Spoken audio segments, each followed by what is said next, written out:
Hello বন্ধুরা, সুপর্ণা রান্নাঘরে সবাইকে স্বাগত। আশা করছি আপনারা সবাই ভালো আছেন। আজকের আমার রেসিপি মাছের মাথা দিয়ে সবজির তরকারি। বন্ধুরা, আমার এই রেসিপিটি প্রথম থেকে শেষ পর্যন্ত দেখার জন্য অনুরোধ রইল। বন্ধুরা, ইউটিউব থেকে দেখে থাকলে চ্যানেলটা সাবস্ক্রাইব করবেন, ফেসবুক থেকে দেখে থাকলে পেজটা ফলো করে রাখবেন। বন্ধুরা, এভাবে একবার তরকারি তৈরি করে খেয়ে দেখুন, খুবই ভালো লাগবে।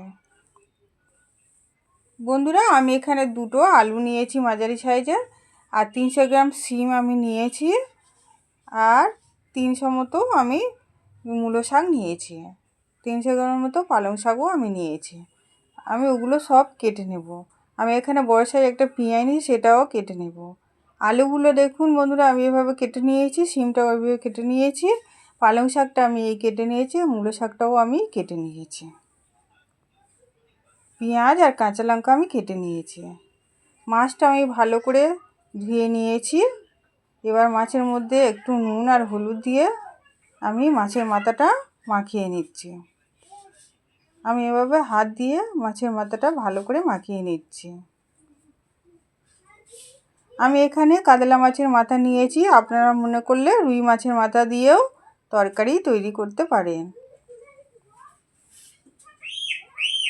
এভাবে মাছের মাথা দিয়ে তরকারি বানালে খুবই খেতে সুন্দর লাগে বন্ধুরা।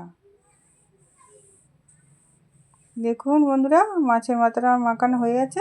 আমি এদিকে গ্যাস জ্বালানো ছিল, কড়া গরম হয়ে গেছে, কড়ার মধ্যে আমি সাদা তেল দিয়ে দিলাম। আমি সাদা তেল দিয়ে রান্নাটা করব, আপনারা মনে করলে সরষের তেল দিয়ে করতে পারেন। এবার তেলের মধ্যে আমি ছোটো চামচের 1 চামচ নুন দিয়ে দিলাম, কারণ মাছের মাথা অনেক সময় খুব ঠিক রোজ, ওই কারণে আমি তেলটা দিলাম। এবার মাছের মাথাটা আমি ভেজে নিচ্ছি ওই তেলের মধ্যে দিয়ে। দেখুন বন্ধুরা, মাছের মাথা আমি ভেজে নিয়েছি। এভাবে বাকি মাছের মাথাটা আমি ভেজে নিলাম। আমি একটু হাত দিয়ে মাছের মাথাটা একটু ভেঙে নিচ্ছি, কারণ মাছের মাথাটা খুব বড়, কড়াই দিয়ে নাড়তে একটু অসুবিধা হবে। সেই কারণে আমি মাছের মাথাটা একটু হাত দিয়ে একটু ভেঙে ভেঙে নিচ্ছি। এভাবে একটু ভেঙে নিচ্ছি।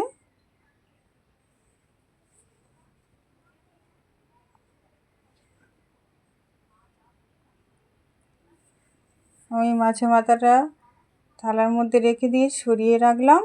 এবার আমি কড়ার মধ্যে আলুগুলো দিয়ে দিচ্ছি। ওই তেলের মধ্যে আলু দিয়ে আমি আলুটা একটু ভেজে নিচ্ছি। এবার একটু নেড়ে চেড়ে ভেজে আমি শিমটা দিয়ে দিলাম। দিয়ে আমি এবার আলু আর শিমটা খুব ভালো করে ভাজবো, একটু নুন আর হলুদ দিয়ে। আলু আর শিমটা আমি একটু ভালো করে ভেজে নিচ্ছি। দেখুন বন্ধুরা, আমি আলু আর শিমটা ভাজা হয়ে গেছে, তুলে নিচ্ছি একটা থালার মধ্যে। এবার ওই কড়ার মধ্যে আরও একটু তেল দিয়ে দিলাম, দিয়ে শুকনো লঙ্কা আর তেজপাতা আমি ফোড়ন দিয়েছি, দিয়ে 1 চামচ লঙ্কা গুঁড়ো 1 চামচ হলুদ গুঁড়ো দিয়ে দিয়েছি ছোটো চামচে। এবার এখানে কেটে রাখা পেঁয়াজ আর কাঁচা লঙ্কাটা আমি দিয়েই দিলাম। দিয়ে ছোটো চামচে 1 চামচ আদা বাটা, ছোটো চামচ 1 চামচ রসুন বাটা, ছোটো চামচ 1 চামচ আমি জিরে বাটা দিয়ে দিয়েছি। দিয়ে একটু ভালো করে কষিয়ে নিলাম। নিয়ে আমি মাছগুলো এবারে দিয়ে দিলাম। মাছের মাথাটা এখানে দিয়ে একটু খুব ভালো করে আমি কষিয়ে নেব।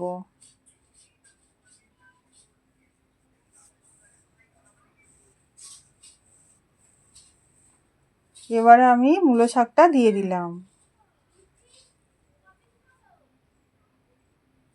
মূলো শাকটাও খুব ভালো করে আমি কষিয়ে নিচ্ছি। এভাবে একটু ভালো করে কষিয়ে নিতে হবে। এবার আমি পালং শাকটা দিয়ে দিলাম।